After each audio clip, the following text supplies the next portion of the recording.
जय हिंद दोस्तों, good morning. एक बार फिर से आप सभी का हार्दिक स्वागत और हार्दिक अभिनंदन है।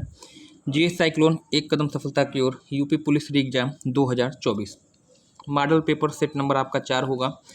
उम्मीद है कि आप सभी लोग अच्छे से होंगे। आप सभी की पढ़ाई जो है प्रॉपर चल रही होगी, रिवीजन आपका चल रहा होगा और इसी परीक्षा को ध्यान में रखकर स्पेशली जीएस का जो क्षेत्र आपका आता है, चाहे वो हिस्ट्री हो, इकोनॉमिक्स हो, ज्योग्राफी हो, पॉलिटिकल साइंस हो, यूपी स्पेशल हो या फिर करंट अफेयर्स हो, इनको ध्यान में रखकर एक 25-25 प्रश्नों की श्रृंखला चल रही है और आज आपका सेट नंबर 4 होगा। चैनल पर पहली बार आए हैं, चैनल सब्सक्राइब कर दीजिएगा, बेल आइकन को प्रेस कर दीजिए, क्योंकि ऐसे ही प्रतियोगी परीक्षाओं की दृष्टि से महत्वपूर्ण कंटेंट मैं आपको प्रोवाइड करता रहता हूँ। आइए शुभारंभ करते हैं आज के इस सेशन का। प्रश्न संख्या 1 इतिहास से लिया गया क्वेश्चन और थोड़ा सा ट्रिपिकल होगा आप लोग के लिए। पूछा गया है, मयूर सिंहासन पे आसीन होने वाला अंतिम मुगल सम्राट कौन था, है ना। कौन मयूर सिंहासन पे आसीन होने वाला अंतिम मुगल सम्राट था? शाह आलम द्वितीय, मोहम्मद शाह, बहादुर शाह या फिर जहांदार शाह। चारों के चारों ऑप्शन मुगल सम्राट हैं और इसमें अगर पूछा जाए कौन अंतिम मुगल शासक था जो कि मयूर सिंहासन पे आसीन हुआ था, तो ऑप्शन आपका हो जाएगा यहाँ पे right, option B Mohammad Shah. Comment section में कमेंट करके आप मुझे बताइएगा कि मयूर सिंहासन का निर्माण किसके द्वारा किया गया था, आप मुझे कमेंट सेक्शन में कमेंट कीजिएगा। चलिए प्रश्न संख्या 2 की बात करिएगा। इतिहास से यह क्वेश्चन भी लिया गया है, एंशिएंट हिस्ट्री का क्वेश्चन। महावीर स्वामी के प्रथम शिष्य कौन थे? महावीर स्वामी के प्रथम शिष्य कौन थे? जमाली, यूसुफ, प्रभास या फिर विपिन। देखिए महावीर स्वामी जो आपका धर्म है, धार्मिक आंदोलन आपका जैन संप्रदाय है, जैन धर्म के सर्वाधिक प्रसिद्ध तीर्थंकर माने जाते हैं, 24वें धर्म गुरु थे। और याद रखिएगा इनके पहले शिष्य कौन थे, तो ऑप्शन से हो जाएगा इसका राइट, ऑप्शन ए यानी जमाली। जमाली जो है इनके जमाता भी थे, मतलब इनकी जो पुत्री थी प्रियदर्शनी या अड़ुज्जा, इनके पति आपके जमाली थे और प्रथम विद्रोहकर्ता भी आपके यही बने थे। महावीर स्वामी के माता पिता का नाम सिद्धार्थ एवं त्रिशला, इनके बचपन का नाम वर्धमान, पत्नी का नाम यशोदा और इनके पुत्र का नाम जो था महावीर स्वामी के पुत्र का नाम क्या था, कमेंट सेक्शन में, सॉरी पुत्र इनका था ही नहीं, पुत्री थी जिसका नाम क्या था, प्रियदर्शनी या अड़ुज्जा था, जिसका विवाह जमाली के साथ हुआ था जो कि इनका पहला शिष्य बना था। कमेंट सेक्शन में आप मुझे कमेंट करिएगा महावीर स्वामी का वंश, मतलब ये जो है किस वंश से रिलेटेड है, आप मुझे कमेंट करिएगा। प्रश्न संख्या अगर 3 की बात कर लीजिए तो यहाँ पे दिया गया है, संविधान की उद्देशिका का विचार किस देश से लिया गया है? संयुक्त राज्य अमेरिका, कनाडा, ग्रेट ब्रिटेन या फिर ऑस्ट्रेलिया। उद्देशिका का विचार किस देश से लिया गया है? तो उद्देशिका की विचार की बात हो रही है, अगर आप ऑस्ट्रेलिया लगाते हैं तो उत्तर आपका गलत होगा। संविधान की उद्देशिका की भाषा पूछी जाती है तब तो उत्तर आपका ऑस्ट्रेलिया होगा, लेकिन यहाँ विचार की बात हो रही है, निश्चित रूप से जो है आपका संयुक्त राज्य अमेरिका आपका यहाँ पे राइट होने जा रहा है। संयुक्त राज्य अमेरिका से मौलिक अधिकार, न्यायिक पुनरावलोकन की शक्ति, उपराष्ट्रपति की व्यवस्था और साथ ही साथ एक आपका जो उपराष्ट्रपति की स्थिति है वो आपसे ली गई है। कनाडा से संघात्मक स्वरूप आपका लिया गया है, ग्रेट ब्रिटेन से संसदात्मक शासन प्रणाली, विधि निर्माण प्रक्रिया, एकल नागरिकता और राष्ट्रपति के औपचारिक प्रधान के रूप में स्थिति। समवर्ती सूची पूछा जाए कहाँ से लिया गया है, उत्तर आपका होगा ऑस्ट्रेलिया। प्रश्न संख्या अगर मैं यहाँ पे बात करूँ 4 की, तो यहाँ पे दिया गया कि निम्नलिखित में से कौन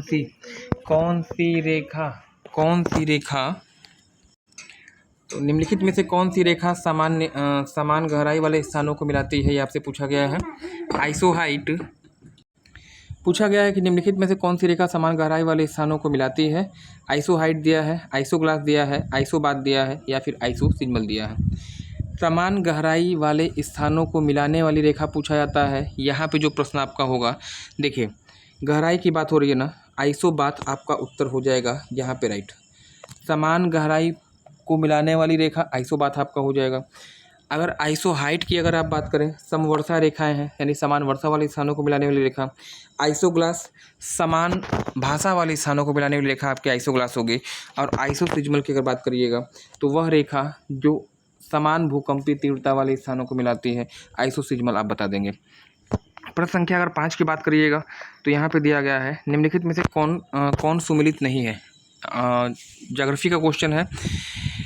कौन सुमेलित नहीं है? संगमरमर उत्तर प्रदेश दिया है, साधारण नमक गुजरात दिया है, ग्रेफाइट आंध्र प्रदेश दिया है और वेनेडियम आपका बिहार दिया है। कौन सा सुमेलित नहीं है? और आप लोग को इस प्रश्न का उत्तर निश्चित रूप से आप बता सकते हैं।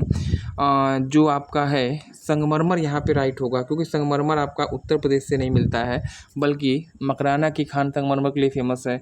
और ये कहाँ पड़ती है? तो आप बताइएगा, राजस्थान में।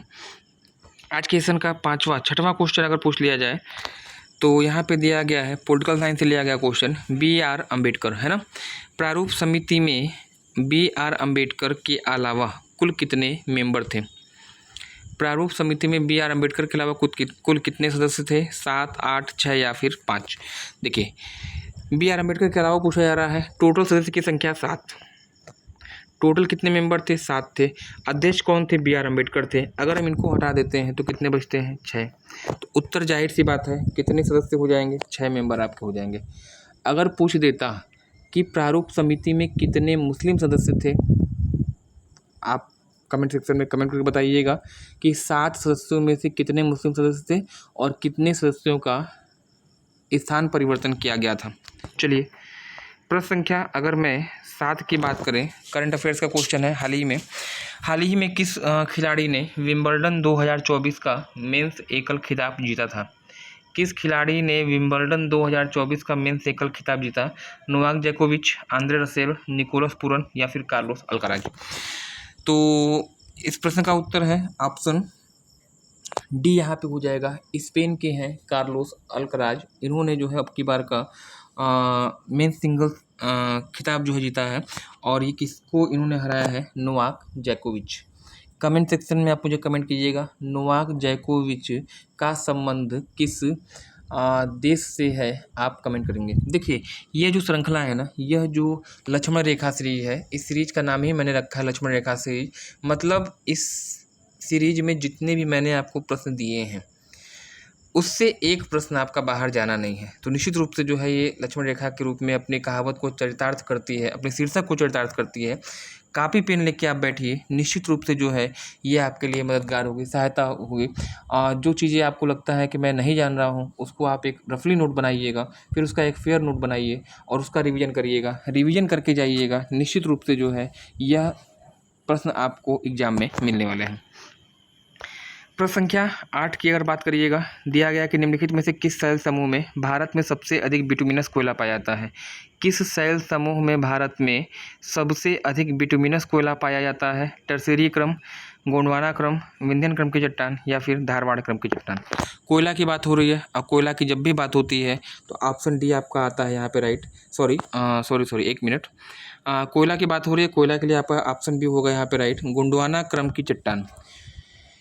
गोंडवाना क्रम की चट्टान से आपका मिलेगा बिटुमिनस कोयला। अगर हम बात करें विंध्यन क्रम से क्या मिलता है, विंध्यन से आपका मिलेगा चूना पत्थर, संगमरमर। धारवाड़, ध से धातु याद रखिएगा, ध से धारवाड़ याद रखिएगा, ठीक है ना। चलिए, प्रश्न संख्या 9 की अगर बात करिएगा तो पूछा गया है, तीस्ता जल विद्युत परियोजना किस राज्य में स्थित है? तीस्ता जल विद्युत परियोजना किस राज्य में है? सिक्किम, पश्चिम बंगाल, त्रिपुरा या फिर अरुणाचल प्रदेश? तीस्ता नदी ब्रह्मपुत्र की सहायक है, सिक्किम से निकलती है, और ये परियोजना भी आपकी जो कहाँ पे है, तो ऑप्शन ए हो जाएगा यहाँ पे राइट, सिक्किम। सिक्किम भारत का पहला जैविक राज्य, एक ऐसा राज्य जो कि 3 देशों को स्पर्श करता है, नेपाल, चीन और भूटान की त्रिसंधि पर स्थित है। चलिएगा, अच्छा, भारत का एकमात्र ऐसा राज्य अगर आपसे पूछ दे कि जहाँ पर रेल सुविधाएँ नहीं हैं, जहाँ पर रेल सुविधा नहीं है, उसका भी उत्तर आपका क्या हो जाएगा? वह सिक्किम हो जाएगा। प्रश्न संख्या अगर 10 की बात कर लीजिएगा, साइंस से लिया गया क्वेश्चन, पूछा गया है, निम्नलिखित में से किस विटामिन को आप ब्यूटी विटामिन के नाम से भी जानते हैं, है ना। किस विटामिन को ब्यूटी विटामिन कहा जाता है? कैल्सीफेरॉल, थायमिन, साइकोबोल्विन या फिर टोकोफेरॉल? ब्यूटी विटामिन किसे कहा गया है? कैल्सीफेरॉल विटामिन डी का उपनाम है, यानी डी का जो रासायनिक नाम है कैल्सीफेरॉल है। थायमिन B1 आपका हो जाएगा, साइकोबोल्विन B12 हो जाएगा, और टोकोफेरॉल विटामिन ई हो जाएगा। अब हो जाएगा आसान आपके लिए। पूछा गया है कि किस विटामिन को ब्यूटी विटामिन कहते हैं। आप कोई भी ब्यूटी या कॉस्मेटिक जो आपके होते हैं उस पर अगर देखिएगा वहाँ पे तो आपको विटामिन ई युक्त लिखा होता है। तो विटामिन ई इसमें कौन है? तो ऑप्शन डी आपका होगा, tocopherol is the right answer. Next, अगर मैं प्रश्न संख्या 10 की बात कर लूँ, 11 जेडएसआई की बात हो रही है। जूलॉजिकल सर्वे ऑफ इंडिया का मुख्यालय कहाँ पर स्थित है, आपसे पूछा गया है। कोलकाता, नई दिल्ली, मुंबई या फिर Chennai. ZSI zoological survey of India का मुख्यालय पूछा गया है और यह कहाँ पे है, तो पश्चिम बंगाल की राजधानी कलकत्ता। अगर आपसे पूछ देता सेंट्रल स्टैटिस्टिकल ऑर्गेनाइजेशन यानी केंद्रीय सांख्यिकी आयोग का मुख्यालय कहाँ है, आप नई दिल्ली बताते।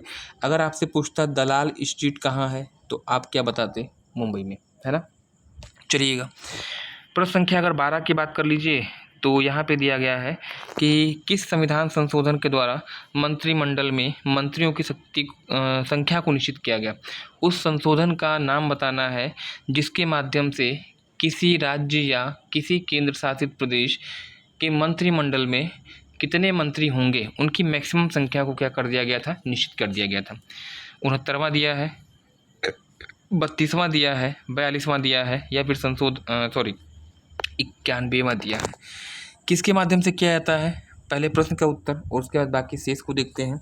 ऑप्शन डी होगा आपका राइट। प्रश्न का उत्तर जो आपका होगा 91वां संविधान संशोधन हुआ था और इसी के तहत राज्यों में ये कहा गया कि किसी भी राज्य के मंत्रिमंडल में वहाँ जितने विधानसभा की सीटें होंगी उसका 15% से अधिक नहीं होगा और साथ ही साथ दिल्ली में इसे 10% रखा गया है। नेक्स्ट, मतलब विधानसभा सीटों का 15% मैक्सिमम, 15% से कम ही जो है आपके मंत्री हो सकते हैं राज्यों में, और दिल्ली में स्पेशली 10 है, तो ये भी कभी कभी आपसे पूछ देता है। प्रश्न संख्या 13 की बात कर लीजिएगा। कौन सा जिला मध्य प्रदेश की सीमा से स्पर्श नहीं करता है, आपसे पूछा गया है। प्रयागराज, चंदौली, ललितपुर या फिर जालौन। कौन सा जिला ऐसा है जो एमपी की सीमा से स्पर्श नहीं करता है। टोटल राज्यों की संख्या होगी 8 राज्य से आपकी स्पर्श करते हैं यूपी की सीमा। एमपी सर्वाधिक है 11 जिले, और 11 में कौन शामिल नहीं है, आपसे पूछा गया है। प्रयागराज टच करता है, ललितपुर करता है, जालौन करता है। ऑप्शन होगा यहाँ पे बी, है ना। उत्तर प्रदेश का धान का कटोरा चंदौली को कहा जाता है, और यहीं पे देवदरी राजदरी वाटरफॉल है जो कि आपसे पूछा भी जाता है।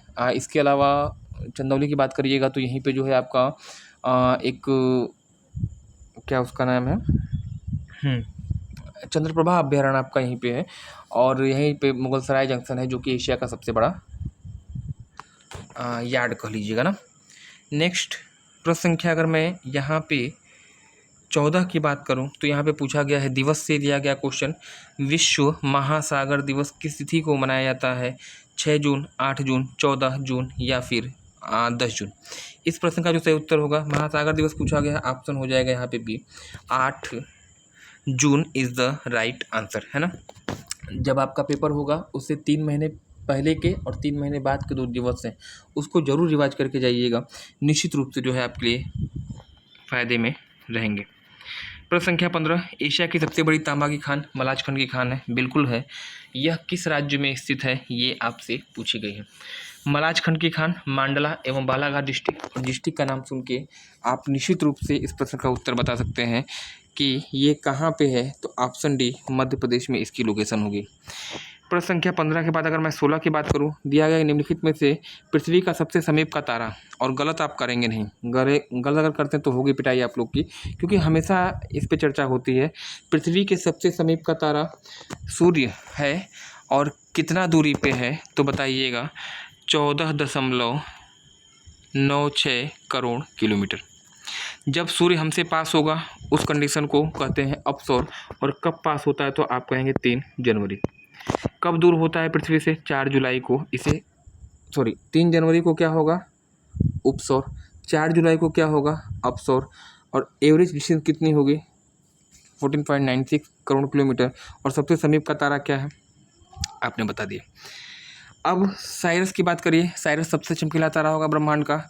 अल्फा ओरेनियस सबसे बड़ा तारा आपका है। प्रॉक्सिमा सेंचुरी अगर पूछा जाए तो सूर्य के बाद पृथ्वी के सबसे समीप का तारा आपका प्रॉक्सिमा सेंचुरी हो जाएगा। प्रश्न संख्या 17 पूछा गया है, डाइक क्या है। थोड़ा सा लेवल अप है इस क्वेश्चन का। अगर इस तरह के प्रश्न आप सॉल्व करते हैं तो निश्चित रूप से जो है आपके शरीर पर वर्दी होगी अब की बार।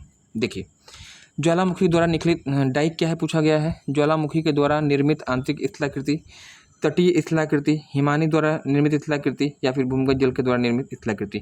डाइक क्या होती है? डाइक जो मैग्मा आपका निकलता है ज्वालामुखी क्रिया के माध्यम से, जब वो लंबवत जमता है तो उसे आप डाइक कहते हैं।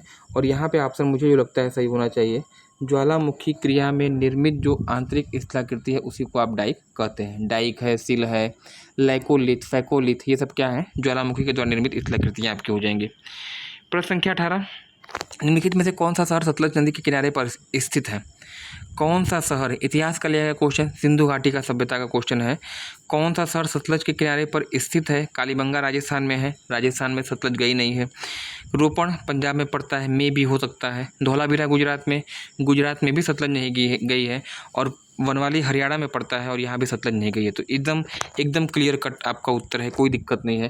रोपण आपका हो जाएगा शहर पंजाब में, जो कि सतलज के किनारे पर स्थित है और ये आपसे पूछा गया है। चलिए प्रश्न संख्या 19, उत्तर प्रदेश में कुल सस्य जलवायु कितने हैं? मोस्ट इंपॉर्टेंट क्वेश्चन है, यूपी का एग्जाम दीजिए, ना मिले संभव ही नहीं है। कुल 9 सस्य जलवायु क्षेत्र यूपी में आपके पाए जाते हैं। आज के सेशन का 20वां क्वेश्चन, निम्नलिखित में से कौन सी 2 नदियां भारत और पाकिस्तान के बीच में सीमा बनाती है? चिनाब रावी होगा नहीं, रावी सतलज होगा नहीं, झेलम सतलज में भी हो सकता है, में भी नहीं, 100% होगा। झेलम और सतलज 2 ऐसी नदियां जो कि भारत पाकिस्तान के बीच में सीमा बनाते हुए प्रवाहित होती हैं। हालांकि चिनाब भी पाकिस्तान जाती है, रावी भी पाकिस्तान जाती है, व्यास तो पाकिस्तान जाती ही नहीं है। लेकिन जब भी पूछा जाए कि कौन सी नदी भारत पाकिस्तान के बीच में सीमा बनाएगी, उत्तर आपका झेलम और सतलज। प्रश्न संख्या 21 की बात कर लीजिएगा। प्रत्यास्थ पुनश्चलन सिद्धांत किसकी उत्पत्ति की व्याख्या करता है? पर्वत की, भूकंप की, ज्वालामुखी की, या फिर भूकंप और ज्वालामुखी दोनों। Elastic rebound theory, ER theory कहा जाता है। HF रीड ने इसका प्रतिपादन किया था और ये संबंधित किससे है? तो आप बता दीजिएगा। यह संबंधित होगा भूकंप की उत्पत्ति से संबंधित होगा। ऑप्शन सी आपका राइट हो जाएगा। प्रश्न संख्या 22 की बात करिएगा तो दिया गया संवैधानिक विकास, लोक सेवा विकास और लोक संस्थाओं का विकास किसके शासन में हुआ था? सल्तनत काल, मुगल काल, ब्रिटिश शासन, या फिर आपका उत्तर जो होगा इनमें से कोई नहीं। ऑप्शन सी हो जाएगा राइट, ब्रिटिश शासन आपका इज द राइट आंसर। आज के सेशन का 23वां क्वेश्चन आपसे पूछा गया है, किस वर्ष से भारत में प्रांतों में द्वैध शासन का शुभारंभ हुआ था? द्वैध शासन का शुभारंभ होता है आपका प्रांतों में 1919, भारत शासन अधिनियम 1919। और 1919 कहीं अगर आपको दिखाई दे रहा है तो आपका उत्तर सही होगा, लेकिन मुझे लगता है कि थोड़ी सी मिस टाइपिंग होगी। 1919 यहाँ पे दिया ही नहीं है। राइट आंसर तो 1919 होगा, लेकिन यहाँ पे कोई भी मुझे समझ में नहीं आ रहा है कि इसमें होना चाहिए। 1892 में भारतीय जो विधान परिषद है वो बहस करने का इसको अधिकार दिया गया था।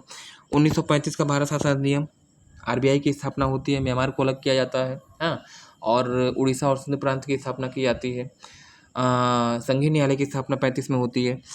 1909 पार्लियामेंट सुधार, जो कि पाकिस्तान के निर्माण का रूपरेखा यहाँ तय किया गया था। 1813 भारतीयों की शिक्षा पे 1 लाख रुपए की धनराशि खर्च करने का प्रावधान, और साथ ही साथ जो है यहीं से जो है आपका जो चाय और चीनी को छोड़ के अन्य सभी जो व्यवस्था थी वो आपकी ले ली गई थी। नेक्स्ट प्रश्न संख्या 24 की बात करिएगा, केंद्रीय लाख अनुसंधान केंद्र कहाँ पड़ता है?